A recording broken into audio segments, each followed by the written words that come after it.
Hola a todos, bienvenidos a un nuevo video del canal. Hoy vamos a estar viendo una construcción simple de una entretapa. También vamos a hablar un poco de aislamiento. Mi nombre es Rafael y esto es Señor Polen.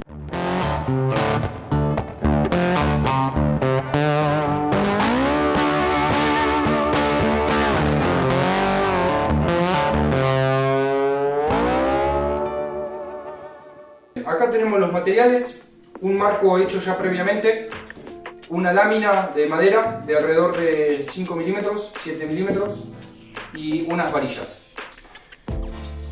Tengo ya los materiales preparados porque no me quiero centrar en cómo lo atornillé o cómo corté la lámina, sino más bien en cómo vamos a aislar y vamos a hacer una muy buena entretapa. Bueno, acá tenemos este marco que tiene las medidas exteriores de un alza con medio centímetro, 5 milímetros de cada lado, de este lado y de este lado, completando 2,5 para cada lado para que quede juego. Acá tenemos nuestra alza de prueba para que pueda entrar. Muy bien, lo que vamos a hacer es poner nuestro marco aquí, nuestra lámina, y habiendo marcado con nuestra alza tuki, centrándola, vamos a poner 2 milímetros afuera de la línea que hemos marcado para que nos quede un juego. Vamos a poner estas tiritas y luego vamos a proseguir a hablar sobre aislamiento, que es lo más importante de la entretapa. Bueno, teniendo nuestras varillitas, ya le vamos a poder hacer unas marcas donde queremos hacerle todos los agujeros. En este caso yo le voy a poner 5 de cada lado para estar completamente seguro de que la humedad no las va a empezar a torcer o que haya alguna curvatura con el tiempo. La vamos a dejar bien seguros.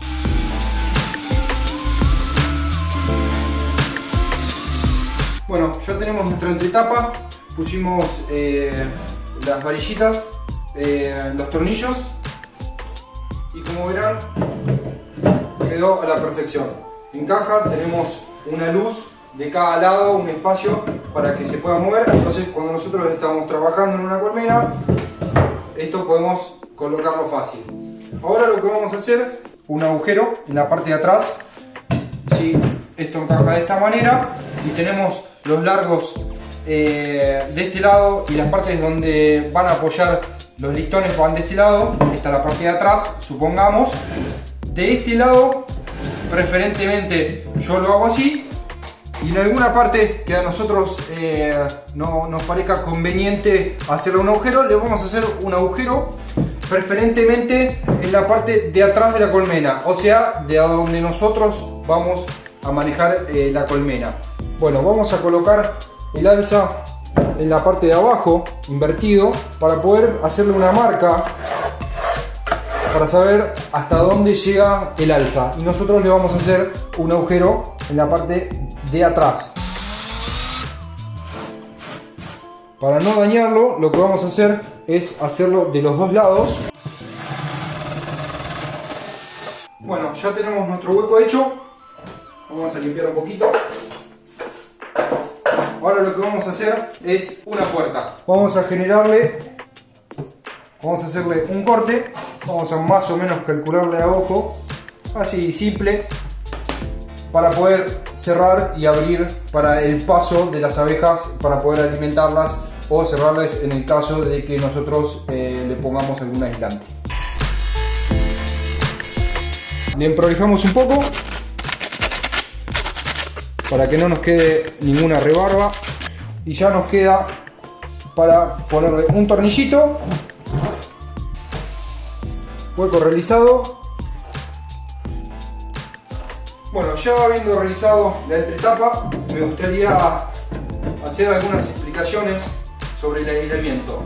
Nosotros podemos meter, aparte de alguna frazada que recortemos, plásticos, como por ejemplo ese plástico que es parecido al telgopor, que a veces viene en los embalajes o encomiendas que uno que uno recibe y uno lo puede poner como aislante. Siempre cerrando, obviamente, cuando nosotros ponemos un aislante, cerramos el hueco que hicimos con su respectiva puertita. También podemos poner viruta de madera gruesa o no tan gruesa, teniendo en cuenta que cuando nosotros queramos limpiar vamos a tener que sacar la entretapa y tirar la viruta en algún lado, porque no lo vamos a poder abrir a las abejas y que ellas ronden con toda la viruta. Va a ser un desastre, por ahí lo agarran, empiezan a pasear por toda la colmena, más trabajo para ellas porque van a tener que empezar a sacarlo hacia afuera.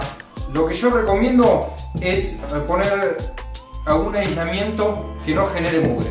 Y acá ya vamos a poder alimentarlas, teniendo en cuenta de que va a ser una mejor alimentación siempre en casos que tengamos que alimentarlas y no tengamos otra opción porque la colmena es muy débil. Si no, de lo contrario, nunca hay que alimentar. Es lo mejor para la colmena, obviamente. En caso de tener que alimentar, vamos a poder dar alimentadores internos, que son dentro de la colmena. O sea, si nosotros abrimos esta puertita y le ponemos un alimentador acá, con el techo arriba, que va a cubrir esto, y las abejas van a estar por acá adentro, sin poder salir, obviamente todo bien sellado. Después vamos a verlo cuando hagamos el techo. No va a haber ningún riesgo de pillaje.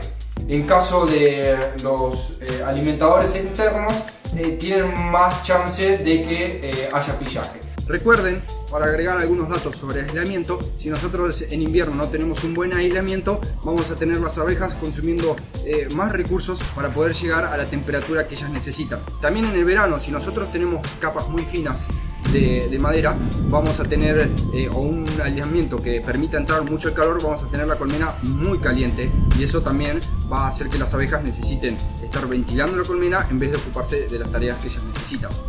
Si nosotros tenemos una madera de 2 centímetros, que a mí me parece lo mejor, vamos a tener un entremedio de que entra un poco el calor y frena un poco el frío. Si nosotros tenemos muy fina la madera, va a entrar mucho calor y mucho frío en el invierno. Si nosotros tenemos una madera muy gruesa, lo que puede pasar, por ejemplo, que a la mañana, en el verano o en el invierno, cuando salga el sol, el calor va a tardar en llegar dentro de la colmena. Entonces vamos a tener un retraso en el calentamiento de la colmena a primeras horas, y las abejas van a tardar más en salir a recolectar los recursos que ellas necesitan. Eso fue todo por hoy. Como verán, hago algunas grabaciones en diferentes lugares porque en este momento estoy moviendo mucho. Muchísimas gracias por ver el video. No se olviden de dejar un like, suscribirse y algún comentario de qué les pareció el video o qué les gustaría escuchar o saber para los próximos videos que vamos a estar haciendo en el futuro. Hasta la próxima.